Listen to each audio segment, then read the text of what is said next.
আসসালামু আলাইকুম বন্ধুরা, কেমন আছেন?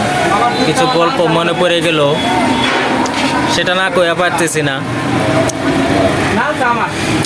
যখন একটা মেয়ে একটা পুরুষকে, একটা পোলাকে ভালো লাগে, তারা কিন্তু মন থেকে টানলেও কিন্তু তারা মুখে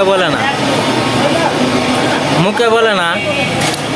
তারা করে কি, পোলাকে এরকম কিছু উদাহরণ দেয়। এই উদাহরণের মাধ্যমে পোলাদের বুঝে নিতে হয়। যে পোলা না বুঝাতে বলে তো মনে করেন যে গেছে, এই পোলার সাথে আর কোনো কিছু চলে না। আর যে পোলা বুঝা যায় তাহলে তো মনে করেন যে পাশে পাশে লাগিয়ে থাকে। আর মেয়েরা বলে না, মেয়েরা উজে গিয়ে কিছু বলতে চায় না, ওরা অনেক লজ্জা বোধ করে, যার কারণে পোলাদের বলতে বাধ্য করে। যাই হোক, এরকম কোনো কিছু করবেন না যাতে সমাজে খারাপ কিছু দেখা যায়, কারণ বর্তমান সমাজটা খুব খারাপ, প্রেম প্রীতি ভালো না। এরকম কোনো কিছু করবেন না।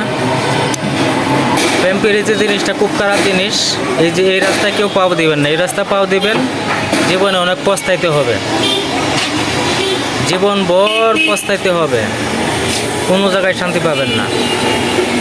প্রেম জিনিসটা খুবই খারাপ, ভালো না।